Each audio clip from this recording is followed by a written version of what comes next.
வணக்கம். தினமலர்.com மாலை 4 மணி செய்திகள். முக்கிய நிகழ்வுகள். இலங்கை கடற்படை மீண்டும் அட்டூழியம். ராமேஸ்வரம் மீனவர்கள் 18 பேர் கைது. படகுகள், மீன்பிடி சாதனங்கள் சேதம். மீனவர்கள் மீதும் தாக்கு. ராமேஸ்வரம் மீனவ பிரதிநிதிகள் பிரதமர் மன்மோகன் சிங்குடன் சந்திப்பு. இரு நாட்டு மீனவர்களும் பேச்சுவார்த்தை நடத்த நடவடிக்கை எடுப்பதாக பிரதமர் உறுதி. வட மாநிலங்களில் வாட்டி வதைக்கிறது கடும் குளிர். 10 ஆண்டுகளுக்கு பிறகு குறைந்த அளவு வெப்பநிலை பதிவு. விரிவான செய்திகள். நடுக்கடலில் மீன்பிடித்துக் கொண்டிருந்த ராமேஸ்வரம் பாம்பன் பகுதி மீனவர்கள் 18 பேரை இலங்கை கடற்படையினர் கைது செய்துள்ளனர்.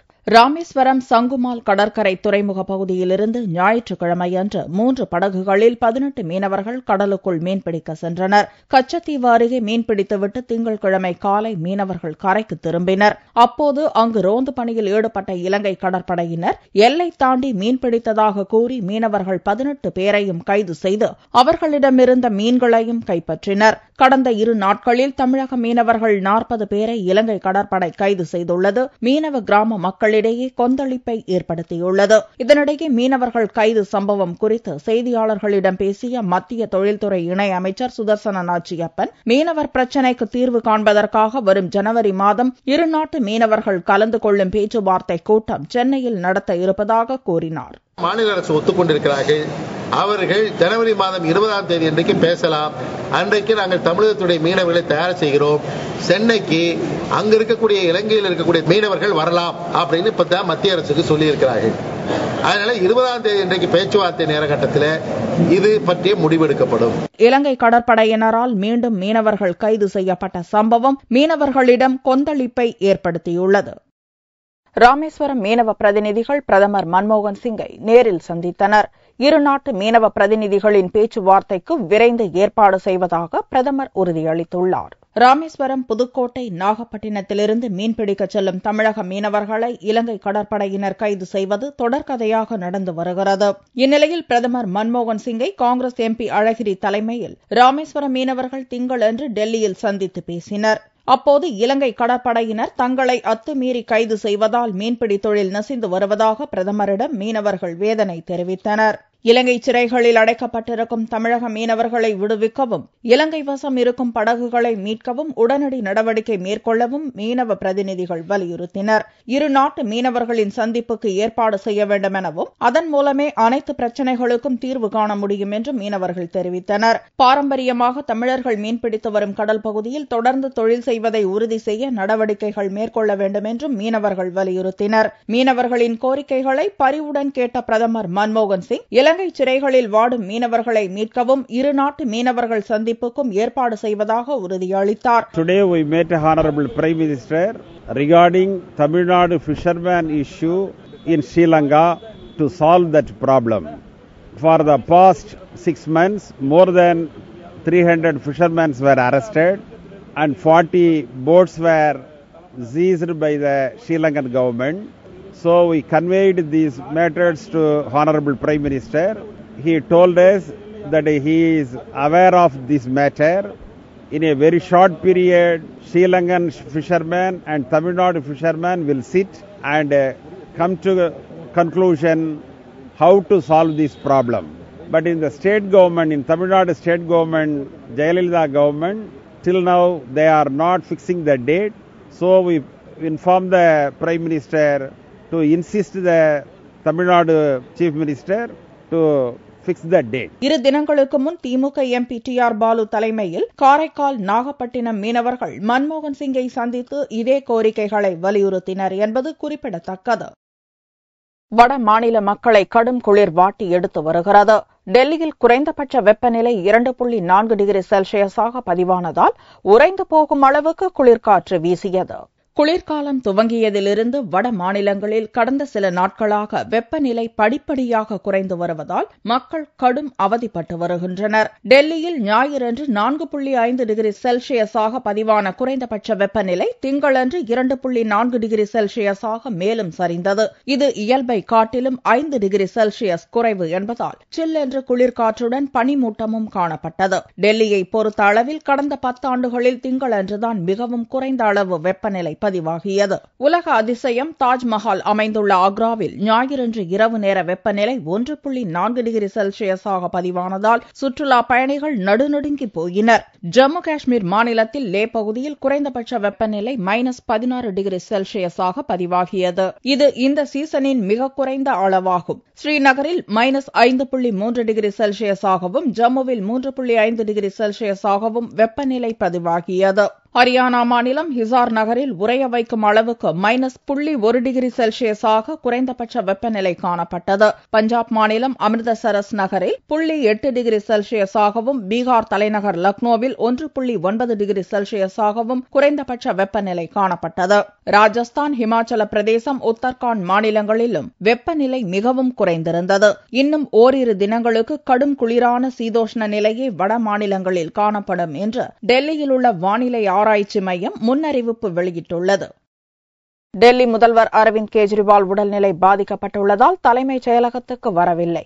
இலவச குடிநீர் விநியோகம் குறித்து அறிவிப்பு வெளியாகும் என்று எதிர்பார்க்கப்படுகிறது. கடந்த சனிக்கிழமையன்று டெல்லி முதல்வராக பொறுப்பேற்றுக் கொண்ட அரவிந்த் கெஜ்ரிவால் முதல் நாளிலேயே 9 IAS அதிகாரிகளை அதிரடியாக இடமாற்றம் செய்தார். டெல்லியில் நிலவும் கடும் பனிமூட்டம் காரணமாக கடந்த சில நாட்களாக இருமல், சளியால் அவதிப்பட்ட கெஜ்ரிவாலுக்கு திங்களன்று 102 டிகிரிக்கு காய்ச்சல் அடித்தது.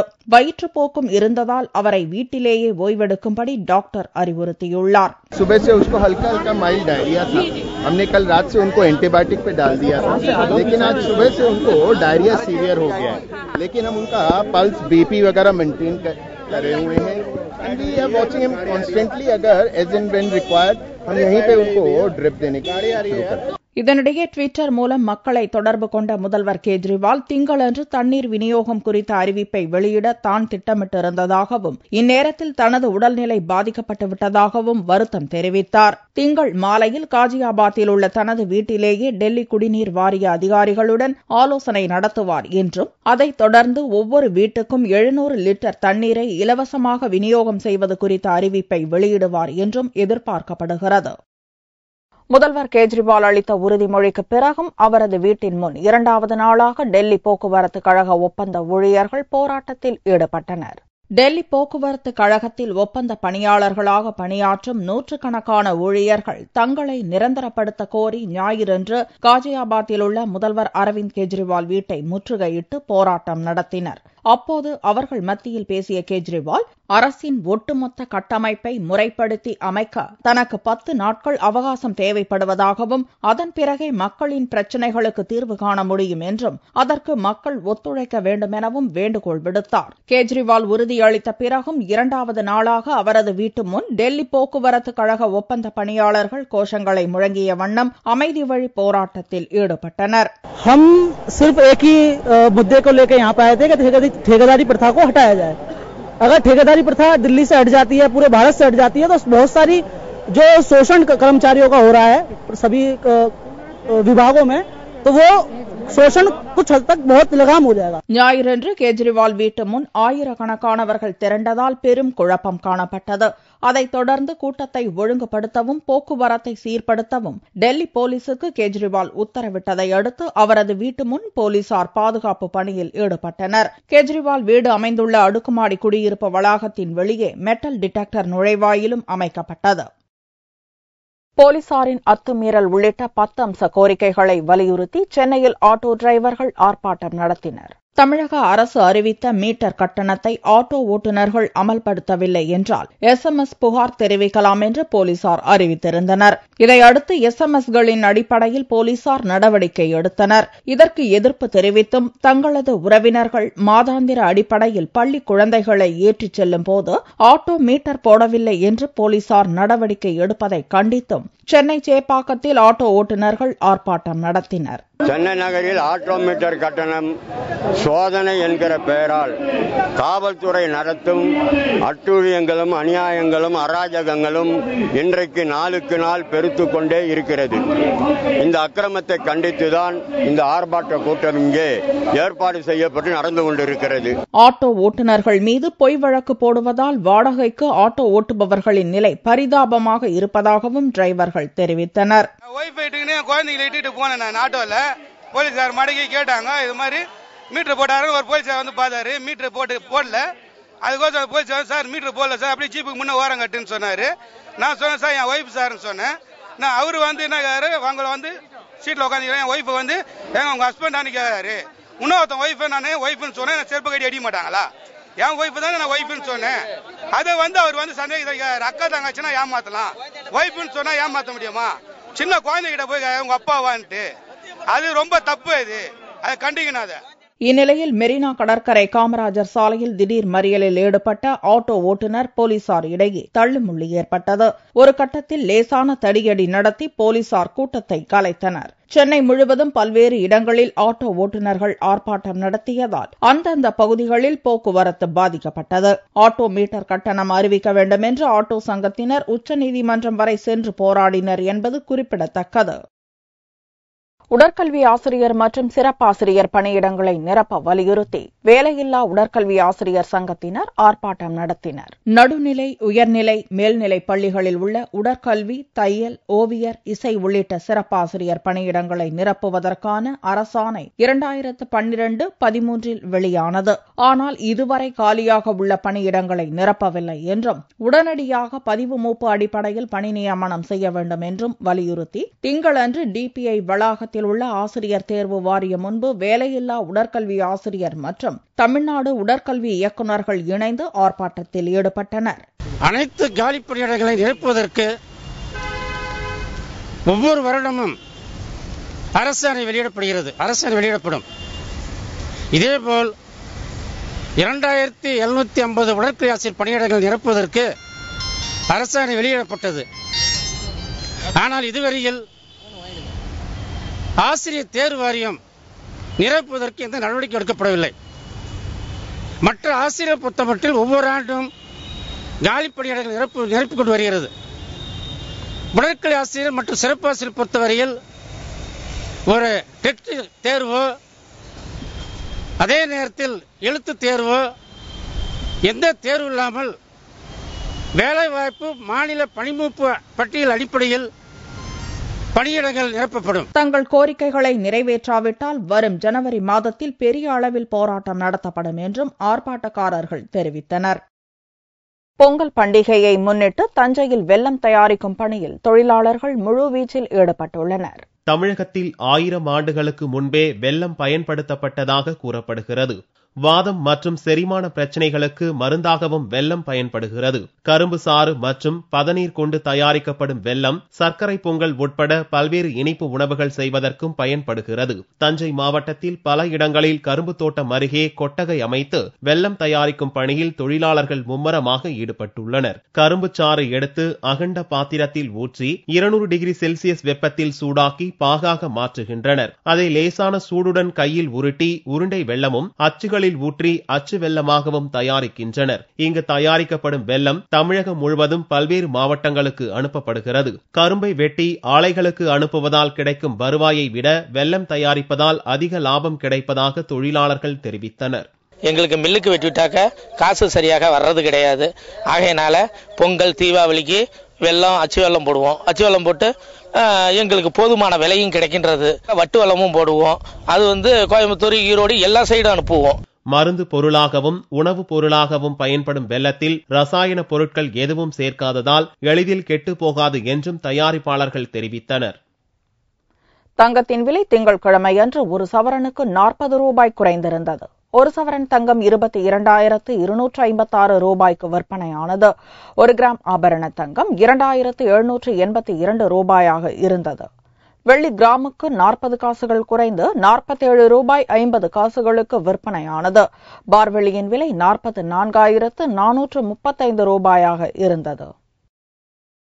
தலைநகர் டெல்லியில் ஆட்சியை கைப்பற்றிய ஆம் ஆத்மி கட்சிக்கு உறுப்பினர் சேர்க்கை தமிழகத்தில் களை கட்டி வருகிறது. ஊழல் மற்றும் முறைகேடு நிறைந்த அரசியல் கட்சிகளுக்கு மாற்றாக சாதாரண மனிதர்களின் நலன், உரிமைகளுக்கு குரல் கொடுப்போம் என்று உதயமானது ஆம் ஆத்மி கட்சி. தலைநகர் டெல்லி மாநில சட்டசபை தேர்தலில் போட்டியிட்டு பொதுமக்களின் ஆதரவை பெற்ற அக்கட்சி அரவிந்த் கெஜ்ரிவாலை முதல்வராக பெற்று தனது ஆட்சியை துவக்கியுள்ளது. மாநில கட்சியாக மலர்ந்த ஆம் ஆத்மி தேசிய கட்சியாக பரிணமிக்க துவங்கியுள்ளது. தமிழகத்தில் அக்கட்சிக்கு பலம் சேர்க்கும் வகையில் உறுப்பினர் சேர்க்கை நடந்து வருகிறது. சென்னையில் நடந்து வரும் உறுப்பினர் சேர்க்கையில் 10 ரூபாய் கட்டணம் செலுத்தி நூற்றுக்கணக்கானோர் ஆம் ஆத்மியில் இணைந்துள்ளனர். டெல்லி வெற்றிக்கு அப்புறம் அந்த தாக்கம் தமிழகம் முழுவதும் இப்ப பரவி இருக்குங்க.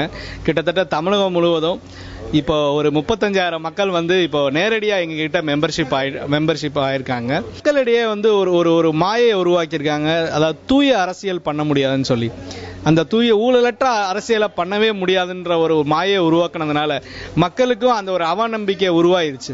ஆனா இன்னைக்கு டெல்லி வெற்றின்றது ஒரு தூய அரசியலுக்கான முதல் படி. நான் இன்னைக்கு ஆம் ஆத்மி கட்சியில ஜாயின் பண்ணியிருக்கேன். இது ஜாயின் பண்ணதுக்கான ரீசன் ஒரு டிஃபரன்ஸ் இங்க கொண்டு வரதுக்காக தான். தமிழ்நாட்டில் திராவிட ஆட்சி ரொம்ப கெடுத்துட்டாங்க. 25 வருஷத்துக்கு மேல கிட்டத்தட்ட ஸ்பாயில் பண்ணிட்டாங்க ஃபுல்லத்தையுமே. ஸோ இது ஒரு சேஞ்ச் இங்க கொண்டு வரணும். இந்த மாதிரியான ஒரு டெல்லியில் என்ன நடந்ததோ அந்த மாதிரி தமிழ்நாட்டுக்கும் வரணும். அதுக்காக தான் ஜாயின் பண்ணியிருக்கேன். கட்சியில் உறுப்பினராக பெயர், வசிக்கும் மாவட்டம் போன்ற விவரங்களை 56767 என்ற எண்ணிற்கு SMS அனுப்பி உறுப்பினராகவும் வசதி செய்யப்பட்டுள்ளது. மீண்டும் செய்திகள் இந்திய நேரப்படி இரவு 8 மணிக்கு. வணக்கம்.